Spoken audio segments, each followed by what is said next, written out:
मैं AB classes Sultanpur में आप सभी का स्वागत करता हूँ।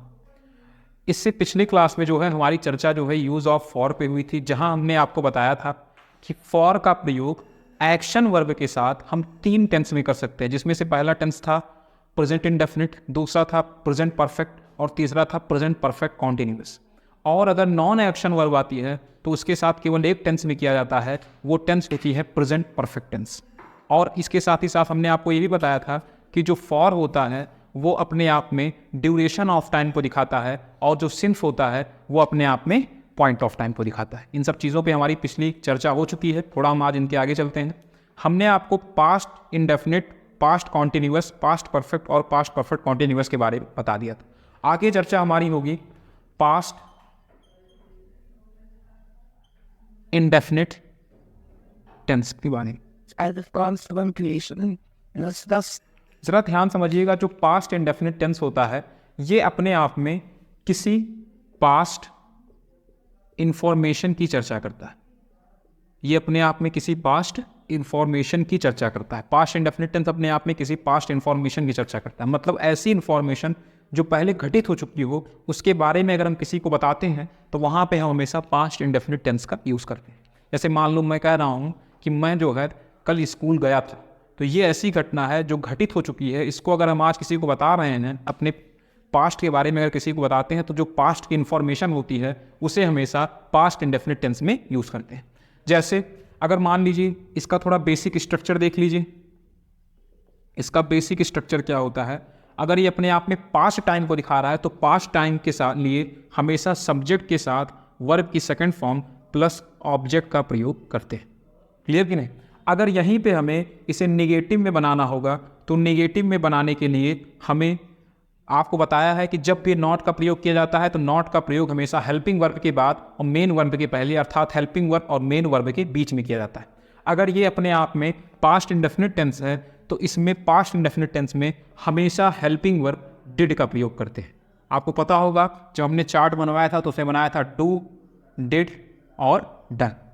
तो हमने आपको क्या बताया कि पास्ट इंडेफिनिट वर्ब की सेकंड फॉर्म यूज होती है तो डू वर्ब की फर्स्ट फॉर्म होती है और डिड वर्ब की सेकंड फॉर्म होती है। तो इसके लिए हम सबसे पहले यहाँ पे सब्जेक्ट का प्रयोग करेंगे, उसके बाद हम डिड लगा देंगे, डिड के बाद हम यहाँ पे नॉट का प्रयोग कर लेंगे। अब डिड के बाद अगर नॉट आ गया, अगर पास्ट इंडेफिनिट टेंस में एक बार वर्ब की सेकंड फॉर्म आ चुकी है तो अब जो मेन वर्ब आएगी वो हमेशा वर्ब की फर्स्ट फॉर्म के रूप में आएगी और उसके बाद हम किसका प्रयोग कर लेंगे? ऑब्जेक्ट का।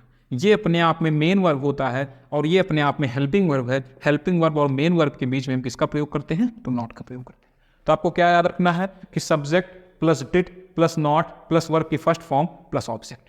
अगर इसी का हमें इंट्रोगेटिव बनाना होगा तो इंट्रोगेटिव में क्या करते हैं, इसी डिड को उठा के सबसे पहले रख देते हैं। तो वहाँ पे क्या हो जाएगा?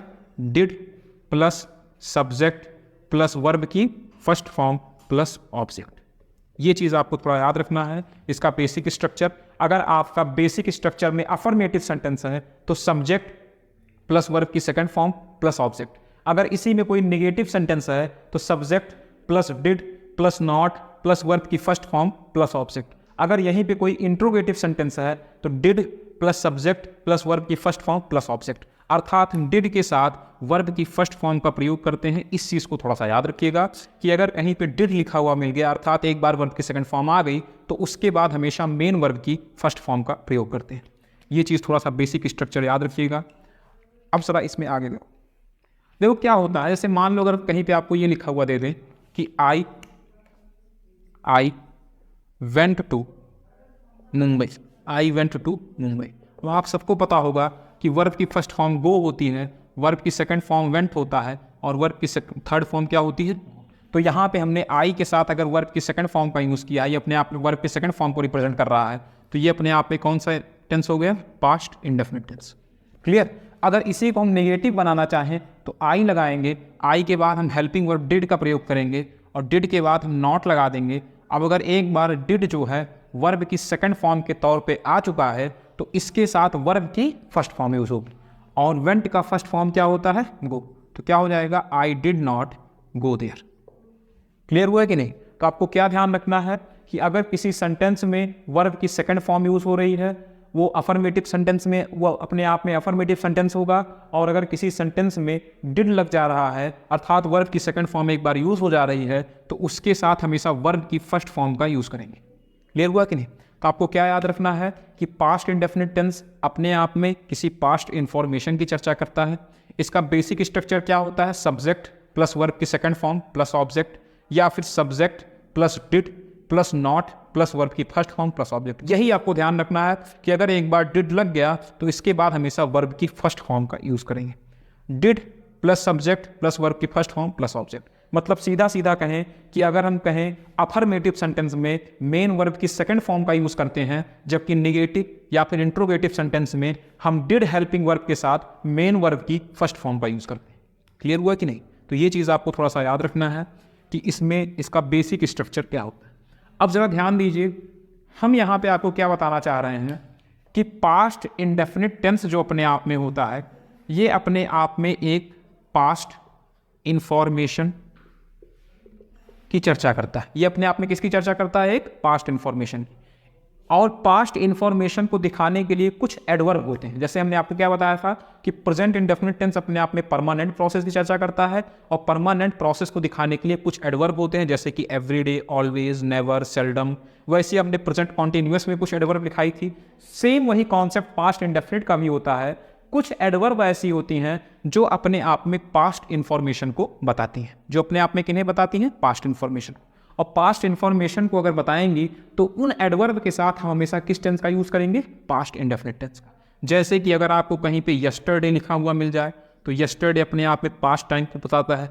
आपको अगर कहीं पे लास्ट ईयर या फिर लास्ट मंथ या फिर लास्ट डे लिखा हुआ मिल जाए तो ये भी अपने आप में पास्ट टाइम को दिखाता है, इसलिए इनके साथ भी हमेशा पास्ट इंडेफिनिट टेंस का प्रयोग करते हैं। अगर आपको कहीं पे एगो लिखा हुआ मिल जाए तो एगो का भी प्रयोग हमेशा पास्ट इंडेफिनिट टेंस में किया जाता है।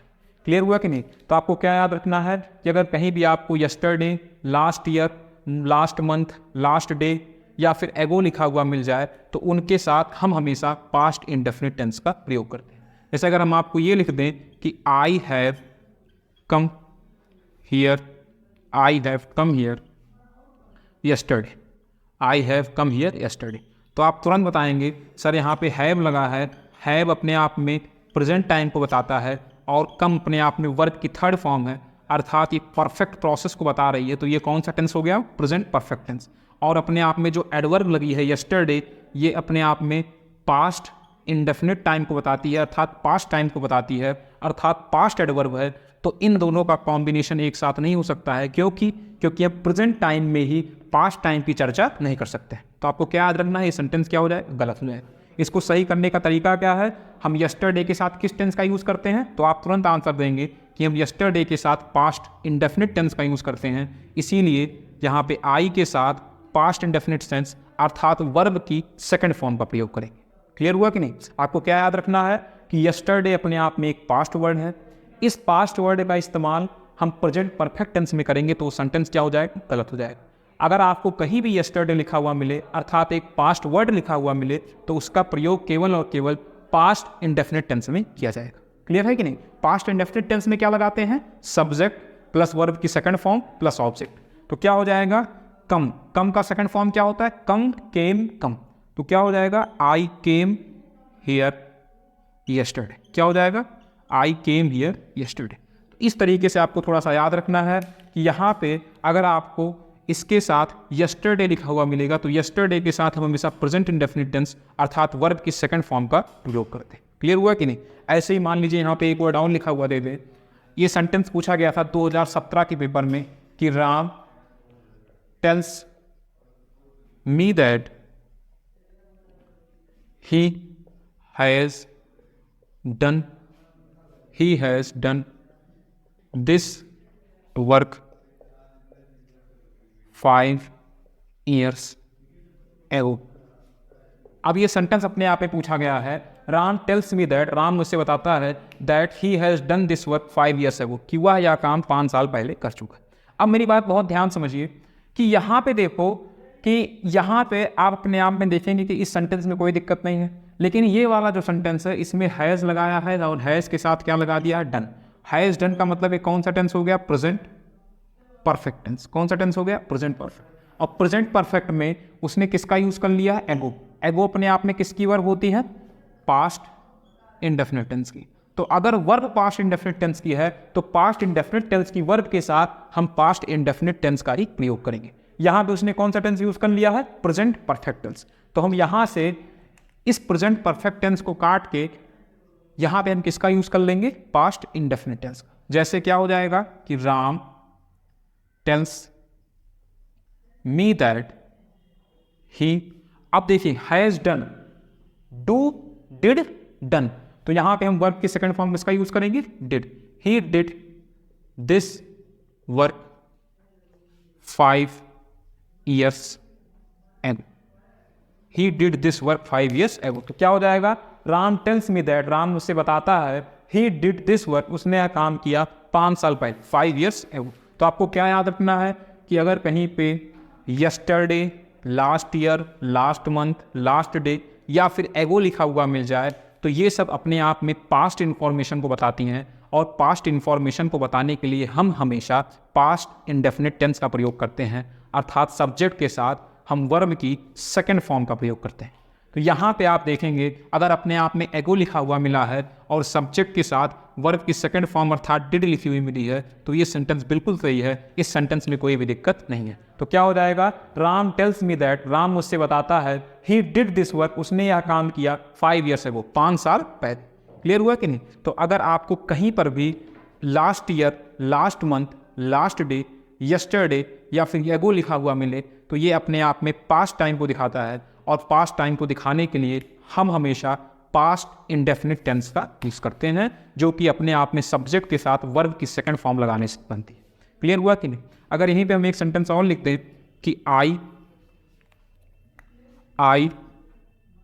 Did my lunch, I did my lunch every day या फिर यस्टरडे। देखिए एडवर्ब का कितना बड़ा रोल है। डिड का मतलब क्या है? वर्ब की सेकंड फॉर्म। डिड का मतलब क्या है? वर्ब की सेकंड फॉर्म। अगर ये वर्ब की सेकंड फॉर्म है तो ये अपने आप में किसको बताएगी? तो आपका तुरंत आंसर होगा ये अपने आप में पास्ट इंडेफिनिट टेंस को बताएगी। अगर ये अपने आप में पास्ट इंडेफिनिट टेंस को बता रही है तो इसके साथ पास्ट इंडेफिनिट टेंस की एडवर्ब अर्थात हम यस्टरडे का प्रयोग करेंगे, इसके साथ कभी भी एवरीडे का प्रयोग नहीं किया जाएगा। क्लियर हुआ कि नहीं? तो आपको क्या याद रखना है कि जितनी भी एडवर्ब होती हैं वो अपने टेंस के हिसाब से आती हैं। अगर मान लीजिए आपको कहीं यस्टरडे लिखा हुआ मिला तो पास्ट इंडेफिनिट टेंस, और अगर एवरीडे लिखा हुआ मिला तो आपको बताया गया था कि एवरीडे अपने आप में प्रेजेंट इंडेफिनिट टेंस की एडवर्ब होती है। क्लियर हुआ कि नहीं? तो आपको क्या याद रखना है कि अगर आपको कहीं पर भी yesterday, last year, last month, last day या फिर उसके साथ आपको कहीं पर भी एगो वर्ड लिखा हुआ मिले तो ये अपने आप में पास्ट टाइम को रिप्रेजेंट करते हैं, पास्ट इंफॉर्मेशन को बताते हैं, इसीलिए इनके साथ हमेशा पास्ट इंडेफिनिट टेंस का यूज़ किया जाता है। अगर इसी के स्थान पे आपको वो यहाँ पे किसी और टेंस का यूज़ दे देगा तो वो टेंस अपने आप में गलत होगा, क्योंकि ये इन सब का प्रयोग ही हमेशा किसके साथ किया जाता है? Past indefinite. Past indefinite tense बनता कैसे है? सब्जेक्ट प्लस वर्ब की सेकंड फॉर्म प्लस ऑब्जेक्ट। अगर उसमें हमें किसी हेल्पिंग वर्ब का यूज़ करना है तो हेल्पिंग वर्ब हम डिड लगाते हैं और डिड के साथ वर्ब की फर्स्ट फॉर्म का यूज़ करते हैं। तो क्या हो जाएगा? सब्जेक्ट प्लस वर्ब की second form plus object affirmative का, subject plus did plus not. अगर एक बार डिड आ गया, अगर एक बार वर्ब की सेकंड फॉर्म लग गई तो उसके साथ वर्ब की फर्स्ट फॉर्म का प्रयोग करें। क्लियर हुआ कि नहीं? तो आपको क्या याद रखना है कि जो एडवर्ब होगी उस एडवर्ब के साथ हम उसी टेंस का प्रयोग करेंगे। अगर आपको कहीं भी yesterday, last year, last day, last month, एगो ये सब लिखा हुआ मिला तो पास्ट इंडेफिनिट टेंस। अगर आपको कहीं भी everyday, never, seldom, hardly, बेयरली, scarcely ये सब लिखा हुआ मिला तो प्रेजेंट इंडेफिनिट टेंस। क्लियर हुआ कि नहीं? तो ये चीज़ आपको थोड़ा सा याद रखना है। अब देखिए ध्यान से, इसके बाद क्या होता है? अगला जो टेंस आता है वो आता है प्रेजेंट। तो प्रेजेंट इंडेफिनिट में आपको क्या याद रखना है? कौन कौन से adverb? Yesterday, last year, last year के साथ लास्ट मंथ, लास्ट डे कुछ भी, या फिर एगो वर्ड लिखा हुआ मिलेगा तो इन सब के साथ हम हमेशा पास्ट इंडेफिनिट टेंस का यूज करते हैं। पास्ट इंडेफिनिट टेंस बनता कैसे है?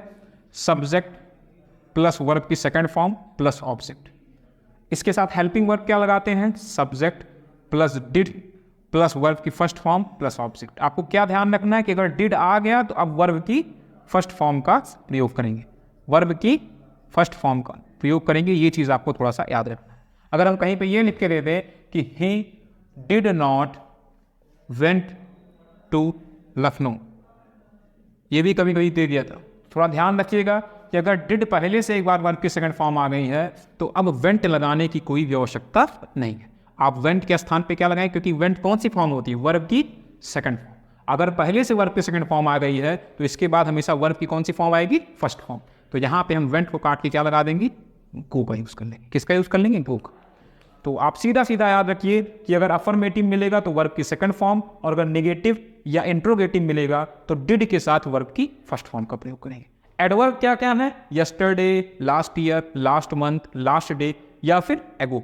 एगो को थोड़ा याद रखिएगा, इससे क्वेश्चन कई बार पूछे गए हैं कि अगर कहीं भी किसी भी सेंटेंस में आपको एडवर्ब एगो लिखा हुआ मिलता है तो उसके साथ हमेशा पास्ट इंडेफिनिट टेंस का यूज़ करते हैं।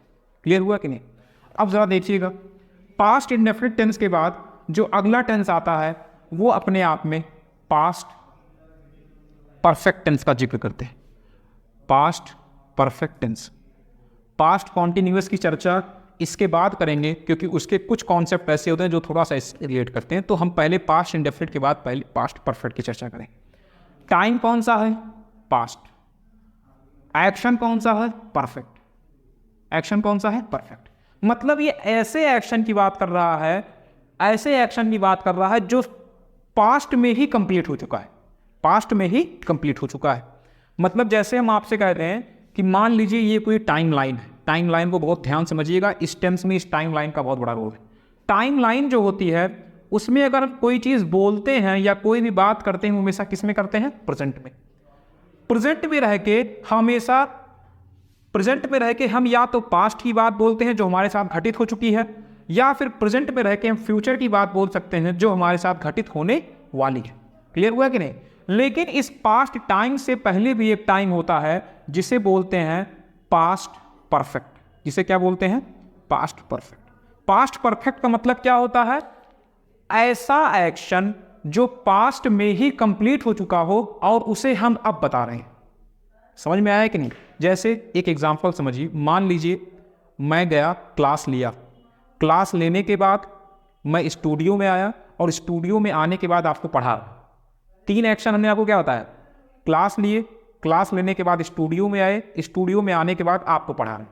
अब यहाँ पे देखिए, हम जो आपको पढ़ा रहे हैं ये प्रेजेंट में है, इससे पहले हम स्टूडियो में घुसे वो पास्ट इंडेफिनिट में चला गया, और उससे भी पहले हम क्लास ले रहे थे वो पास्ट परफेक्ट में चला गया। क्लियर हुआ कि नहीं।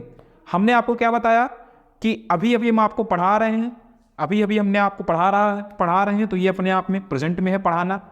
पढ़ाने से पहले स्टूडियो में आए, वो अपने आप में पास्ट इंडेफिनिट है, और उससे भी पहले हम जो ऑफलाइन क्लास ले रहे थे वो अपने आप में, जो ऑफलाइन क्लास थी वो अपने आप में पास्ट परफेक्ट टेंस हो गई। पास्ट परफेक्ट क्लियर हुआ कि नहीं। मतलब पास्ट परफेक्ट एक ऐसा टेंस है जो ऐसे एक्शन की बात करता है जो पास्ट से भी पहले हुआ है। समझ में आया कि नहीं। मतलब हम प्रेजेंट में पढ़ा रहे हैं, पास्ट में स्टूडियो में घुसे, और पास्ट ऑफ पास्ट अर्थात पास्ट परफेक्ट में हमने ऑफलाइन क्लास ली। क्लियर हुआ कि नहीं। तो एक चीज थोड़ा ध्यान रखिएगा, पास्ट परफेक्ट टेंस क्या होता है, ये एक ऐसा टेंस होता है जो पास्ट से भी पहले की बात करता है। मतलब ऐसी घटना जो पास्ट से भी पहले घटित हो चुकी है वो अपने आप में पास्ट परफेक्ट टेंस होता है। जरा थोड़ा और ध्यान समझो। देखो क्या होता है, अगर हम कोई भी बात बोलते हैं, कोई भी चर्चा करते हैं, जैसे मान लीजिए हम आप बात कर रहे हैं, तो वो बात हमेशा किस में होती है, प्रेजेंट में। क्लियर। हम प्रेजेंट में हैं तो प्रेजेंट में रह के फ्यूचर को भी आसानी से बोल सकते हैं, और प्रेजेंट में रह के पास्ट इंडेफिनिट को भी आसानी से बोल सकते हैं। क्योंकि अगर हमें यहाँ पे खड़े हैं तो इस व्यक्ति को भी देख ले रहे हैं और इस व्यक्ति को भी देख ले रहे हैं। मतलब प्रेजेंट में खड़े होके पास्ट की बात भी बोल सकते हैं और फ्यूचर की बात बोल सकते हैं। लेकिन क्या हम प्रेजेंट में खड़े होके डायरेक्ट पास्ट परफेक्ट को बोल सकते हैं, तो आपका आंसर होगा नहीं। अगर हमें प्रेजेंट में खड़े होके पास्ट परफेक्ट को बोलना है तो हमें भैया इस पास्ट इंडेफिनिट के ही रास्ते से होकर गुजरना पड़ेगा। किस रास्ते से होकर गुजरना पड़ेगा, पास्ट इंडेफिनिट के रास्ते से होकर गुजरना पड़ेगा। तो आपको क्या याद रखना है कि प्रेजेंट में खड़े होते हुए पास्ट इंडेफिनिट की बात बोली जा सकती है और फ्यूचर की बात बोली जा सकती है। लेकिन अगर हमें पास्ट परफेक्ट की बात बोलनी होगी तो पास्ट परफेक्ट की बात को बोलने के लिए हमें पास्ट इंडेफिनिट टेंस से होकर गुजरना होगा। मतलब प्रेजेंट में खड़े होके पहले हम पास्ट इंडेफिनिट की बात बोलेंगे, उसके बाद हम पास्ट परफेक्ट की बात बोलेंगे। जैसे एक एग्जाम्पल थोड़ा समझिएगा। एक एग्जाम्पल आप लोग जनरली छोटे क्लासेस में पढ़े होंगे कि डॉक्टर के आने से पहले मरीज मर चुका था। बहुत ध्यान समझना इस एग्जाम्पल। मैं आपके पास आया, मान लीजिए मैंने क्या कहा कि डॉक्टर के आने से पहले मरीज मर चुका था। तो मैं जब तुम्हें बता रहा हूं ये प्रेजेंट में है, मेरे बताने से पहले कौन आया? डॉक्टर, वो पास्ट इंडेफिनिट में है। और डॉक्टर के भी आने से पहले मरीज क्या हो चुका था? मर चुका था, डेड हो चुका था। तो जो मरीज का मरना है वो किस में चला गया? पास्ट परफेक्ट में। क्लियर हुआ कि नहीं? हम जब आपको ये घटना के बारे में बता रहे हैं, प्रेजेंट टेंस है, हमारे आने से पहले डॉक्टर आए, पास्ट में है, पास्ट इंडेफिनिट में है, और डॉक्टर के भी आने से पहले मरीज मर चुका था, तो वो कौन सा टेंस हो गया? पास्ट परफेक्ट टेंस हो गया। क्लियर हुआ कि नहीं? तो आपको क्या याद रखना है? पास्ट परफेक्ट टेंस एक ऐसा टेंस होता है जो पास्ट से भी पीछे के टाइम की बात करता है। क्लियर हुआ? एक एग्जांपल और समझिए। मान लो तुमसे कह रहे हैं कि पुलिस के आने से पहले चोर भाग चुके थे। ध्यान समझिएगा, पुलिस के आने से पहले चोर भाग चुके थे। तो हम जब तुम्हें इस घटना के बारे में बता रहे हैं, वो तो प्रेजेंट में, हमारी तुम्हारी बातचीत कब हो रही है? प्रेजेंट में। हमारी तुम्हारी बातचीत होने के मान लो 10 मिनट पहले पुलिस आई थी, तो 10 मिनट पहले अगर आई थी तो पुलिस किस में आई थी? पास्ट में। और पुलिस के भी आने के मान लो 1 घंटे पहले चोर भाग चुके थे। चोर भाग चुके थे, तो चोर का भागना किस में चला गया? पास्ट ऑफ पास्ट में, अर्थात पास्ट परफेक्ट टेंस। क्लियर हुआ कि नहीं? इसीलिए जनरली किताबों में लिखा रहता है कि जो चोर भाग गया वो अपने आप में पास्ट परफेक्ट को डिनोट कर रहा है, और जो पुलिस आई वो अपने आप में पास्ट इंडेफिनिट को डिनोट कर रही है, और जो हम तुम्हें खड़े होकर बता रहे हैं वो अपने आप में प्रेजेंट टाइम को डिनोट कर रही है। क्लियर हुआ कि नहीं? तो आपको क्या याद रखना है कि प्रेजेंट में खड़े होकर अगर हमें पास्ट परफेक्ट की बात को बोलना है तो हमें पास्ट इंडेफिनिट से होकर गुजरना पड़ेगा। क्लियर हुआ कि नहीं? टाइम लाइन क्लियर हुई? टाइम लाइन में क्या बताया गया? प्रेजेंट में रह के हम फ्यूचर की बात बोल सकते हैं, पास्ट इंडेफिनिट की बात बोल सकते हैं, लेकिन अगर हमें पास्ट परफेक्ट की बात बोलनी होगी तो हमें सबसे पहले पास्ट इंडेफिनिट से होकर गुजरना होगा। क्लियर हुआ कि नहीं? जरा एक एग्जांपल से और समझो, थोड़ा आपको समझाने का प्रयास करते हैं। जैसे देखिएगा ध्यान से, बहुत इंपॉर्टेंट टेंस है ये, कई बार पेपर में पूछा जाता है।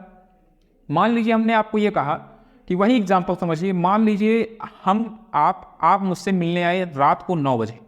रात को 9 बजे जब हम और आप जब बात कर रहे हैं तो ये अपने आप में जो कन्वर्सेशन है, ये कन्वर्सेशन किस में हो रही है? प्रेजेंट में। मान लीजिए 9 बजे से पहले 8:45 पे मान लीजिए आपके गांव में पुलिस आई थी। कौन आई थी? पुलिस। कौन आई थी? पुलिस। और 8:45 से मान लो 45 मिनट पहले मान लो कौन आए थे? चोर। तो 8 बजे कौन आए? चोर, मतलब थीफ। 8:45 पे कौन आई? पुलिस। आप दोनों की बातचीत कब हो रही है? 9 बजे। तो ये जो 9 बजे का जो टाइम है जिसमें आप दोनों लोग बातचीत कर रहे हो, ये अपने आप में प्रेजेंट टाइम। कौन सा टाइम है? Present time. 8:45 पे पुलिस आई, ये अपने आप में पास्ट इंडेफिनिट। कौन सा टेंस है? Past indefinite. और 8:45 से पहले 8 बजे जो चोर आए थे, ये अपने आप में पास्ट परफेक्ट टेंस हो गया। कौन सा टेंस हो गया? Past perfect tense. क्लियर हुआ कि नहीं? समझ में आया? तो आपको क्या याद रखना है कि अगर कोई भी जो पास्ट परफेक्ट टेंस होता है वो पास्ट इंडेफिनिट से भी पहले की बात करता है। क्लियर हुआ? तो हम कोई भी बात बोलते हैं किसमें? प्रेजेंट में। प्रेजेंट से पहले कौन सा टेंस होता है? Past indefinite. और पास्ट इंडेफिनिट से भी पहले कौन सा टेंस होता है? Past perfect. इसीलिए कहा जाता है कि जब भी आप प्रेजेंट में खड़े होकर पास्ट परफेक्ट की बात बोलते हैं तो पास्ट, अब जाहिर सी बात है आपको पास्ट परफेक्ट की बात अगर बोलनी है तो पहले आपको पास्ट इंडेफिनिट पे आना पड़ेगा, फिर आपको किस पे आना पड़ेगा? Past perfect. इसीलिए जनरली किताबों में लिखा रहता है कि हम पास्ट परफेक्ट टेंस का यूज डायरेक्टली नहीं कर सकते। अगर हमें पास्ट परफेक्ट टेंस का यूज करना है तो उससे पहले हम पास्ट इंडेफिनिट का यूज जरूर करेंगे। क्लियर हुआ कि नहीं? क्योंकि कोई भी बात बोली जाती है वो प्रेजेंट में बोली जाती है, और प्रेजेंट में बात बोलने से पहले हम पहले पास्ट इंडेफिनिट का जिक्र करेंगे, और पास्ट इंडेफिनिट का जिक्र करने से पहले फिर हम पास्ट परफेक्ट का जिक्र करेंगे। इस एग्जाम्पल शायद आपको क्लियर हुआ होगा कि ये दोनों जो बात कर रहे हैं ये प्रेजेंट में है। 8:45 पे पुलिस आई, ये अपने आप में पास्ट इंडेफिनिट है, और उससे भी पहले चोर आए थे 8 बजे, तो अपने आप में पास्ट परफेक्ट। मतलब चोर का आना पास्ट परफेक्ट, पुलिस का आना पास्ट इंडेफिनिट, और आप दोनों लोगों का कन्वर्सेशन करना वो अपने आप में प्रेजेंट इंडेफिनिट टेंस है। क्लियर हुआ कि नहीं? तो आपको क्या याद रखना है कि हम कभी भी किसी भी सेंटेंस में पास्ट परफेक्ट टेंस का यूज डायरेक्टली नहीं कर सकते। अगर हमें पास्ट परफेक्ट टेंस का यूज करना है तो हमें वहां पे पास्ट इंडेफिनिट टेंस का जिक्र करना ही करना होगा, नहीं तो वो सेंटेंस गलत हो जाएगा। क्लियर हुआ कि नहीं? जैसे आपको थोड़ा सा आपको हम समझाएं, अगर मान लीजिए आपको पहली बात तो ये याद रखना है कि स्ट्रक्चर में कि जो पास्ट परफेक्ट टेंस होता है इसका बेसिक स्ट्रक्चर होता है सब्जेक्ट प्लस हैड। सब्जेक्ट के साथ क्या लगा होता है? हैड। हैड के साथ क्या लगी होती है? वर्ब की थर्ड फॉर्म। हैड क्या होता है? वर्ब की सेकंड फॉर्म, अर्थात ये पास्ट टाइम को बता रहा है, और वर्ब की थर्ड फॉर्म जो होती है ये अपने आप में परफेक्ट एक्शन को बताती है। तो ये कौन सा टेंस हो गया? Past perfect tense. और इसके साथ हम क्या लगा लेते हैं? ऑब्जेक्ट लगा लेते हैं। क्या लगा लेते हैं? ऑब्जेक्ट। तो अगर कहीं भी आपको subject plus had plus verb की थर्ड फॉर्म प्लस ऑब्जेक्ट लिखा हुआ मिले तो वो अपने आप में किस टेंस को रिप्रेजेंट करता है? तो आपका आंसर होगा वो अपने आप में पास्ट परफेक्ट टेंस को रिप्रेजेंट करता है। क्लियर हुआ कि नहीं? लेकिन क्या हम किसी सेंटेंस में केवल और केवल पास्ट परफेक्ट टेंस का जिक्र कर सकते हैं? तो आपका आंसर होगा नहीं। अगर हमें पास्ट परफेक्ट टेंस का जिक्र करना है तो इससे पहले हमें पास्ट इंडेफिनिट टेंस का जिक्र करना ही करना पड़ेगा। जैसे कि अगर हम आपको ये कहीं पे लिखा देते हैं कि he had gone to Mumbai, he had gone to Mumbai, तो आपको पता है यहाँ पे क्या लगा है? हैड। यहाँ पे क्या लगा है? गॉन, मतलब वर्ब की थर्ड फॉर्म और हैड प्लस वर्ब की थर्ड फॉर्म क्या बताता है? Past perfect. और देखिए यहाँ पे केवल और केवल पास्ट परफेक्ट टेंस लिखा है, तो ये सेंटेंस ही अपने आप में क्या हो जाएगा? गलत हो जाएगा। क्यों? क्योंकि हम पास्ट परफेक्ट टेंस का जिक्र सीधा नहीं कर सकते हैं, हम सीधा प्रेजेंट में खड़े होकर पास्ट परफेक्ट की बात नहीं बोल सकते हैं।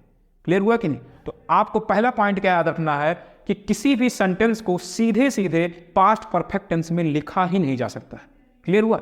अभी हम यहीं पे ये लिख दें कि I went to Mumbai, I went to Mumbai, तो आप क्या कहेंगे? सर वेंट जो है ये अपने आप में वर्ब की सेकंड फॉर्म को रिप्रेजेंट कर रहा है। वर्ब की सेकंड फॉर्म का मतलब ये अपने आप में पास्ट इंडेफिनिट को रिप्रेजेंट कर रहा है, और पास्ट इंडेफिनिट टेंस का प्रयोग हम सीधे कर सकते हैं, कोई दिक्कत नहीं है। लेकिन पास्ट ये सेंटेंस अपने आप में बिल्कुल सही है, लेकिन पास्ट परफेक्ट टेंस का यूज हम सीधे नहीं कर सकते। टाइम लाइन को याद रखिएगा। प्रेजेंट में खड़े हैं तो पास्ट इंडेफिनिट को तो आसानी से बोल सकते हैं, फ्यूचर को भी आसानी से बोल सकते हैं, लेकिन अगर हमें पास्ट परफेक्ट को बोलना होगा तो पास्ट इंडेफिनिट से होकर जाएंगे ही जाएंगे। तो अगर आपको कहीं भी सीधे पास्ट परफेक्ट लिखा हुआ मिले तो वो सेंटेंस अपने आप में गलत होगा। क्लियर हुआ कि नहीं? अगर हम यहीं पे ये आपको लिखा हुआ दे दें कि the police, the thief had run before the police came, before the police came। अब देखो the thief had run, the thief had लगा है, हैड के साथ वर्ब की थर्ड, रन, इसकी first form second form third form तीनों same होती है। हैड के साथ वर्ब की थर्ड फॉर्म लगी है, मतलब एक कौन सा टेंस है? Past perfect tense. और यहां पे देखिए द पुलिस केम मतलब वर्ब की सेकंड फॉर्म, वर्ब की सेकंड फॉर्म मतलब एक कौन सा टेंस है? Past indefinite tense. क्लियर हुआ कि नहीं? तो अब ये सेंटेंस बिल्कुल सही है। क्यों? क्योंकि हमने past indefinite, past perfect tense के साथ साथ हमने पास्ट इंडेफिनिट का भी जिक्र कर लिया, अर्थात हम पास्ट परफेक्ट को बोलने के लिए पास्ट इंडेफिनिट के रास्ते से होकर गए, तो इस सेंटेंस में कोई गलती नहीं है, ये सेंटेंस बिल्कुल सही है। क्लियर हुआ कि नहीं? तो आपको क्या याद रखना है? The thief had run before the police केम, मतलब क्या हो गया कि मैं तुम्हें बता रहा हूं ये प्रेजेंट, इससे पहले पुलिस आ चुकी है, पुलिस केम, और उससे भी पहले थीफ क्या चुके हैं? भाग चुके हैं। तो जो चोर भागे वो पास्ट परफेक्ट, जो पुलिस आई वो पास्ट इंडेफिनिट, और जब हम तुम्हें बता रहे हैं प्रेजेंट। क्लियर हुआ कि नहीं? तो टाइम लाइन को थोड़ा याद रखिएगा, अभी इस पर हमारी चर्चा और होगी। पास्ट परफेक्ट टेंस में भी हम कई सारे एग्जाम्पल देखेंगे, इसको और अच्छे समझेंगे। क्लियर हुआ कि नहीं? तो आपको क्या याद रखना है कि पास्ट इंडेफिनिट टेंस जो होता है वो अपने आप में एक पास्ट इंफॉर्मेशन को बताता है, इसीलिए उसके साथ हम yesterday, last year, last month, last day in सब का प्रयोग करते हैं। जबकि जो पास्ट परफेक्ट टेंस थोड़ा सा इंपॉर्टेंट है, इसको याद रखिएगा कि पास्ट परफेक्ट टेंस का जिक्र हम तभी कर सकते हैं जब हम पास्ट इंडेफिनिट का जिक्र करें, अर्थात हम डायरेक्टली पास्ट परफेक्ट टेंस का यूज कर ही नहीं सकते हैं। अगर आपको कहीं पे ये लिखा हुआ मिले I had done my work, तो ये अपने आप में पास्ट परफेक्ट है, ये सेंटेंस अपने आप में गलत होगा। क्लियर हुआ कि नहीं? लेकिन अगर ये लिखा हुआ मिले I had done my work before he came, अब he came past indefinite, I had done my work past perfect, दोनों एक साथ आ जाएगा तब तो सही है, लेकिन अगर पास्ट परफेक्ट अकेले आएगा तो वो गलत हो जाएगा। क्यों? क्योंकि टाइम लाइन में अगर हमें पास्ट परफेक्ट पे जाना है तो पास्ट इंडेफिनिट से होकर जाना ही जाना पड़ेगा। क्लियर हुआ कि नहीं? तो अभी इस पर हम और आपको कई सारे सेंटेंसेस कराएंगे, हमारी आपकी चर्चा भी इस पर और आगे होगी, क्योंकि आज जो है थोड़ा टाइमिंग हो गया है। ठीक है, यहाँ तक के लिए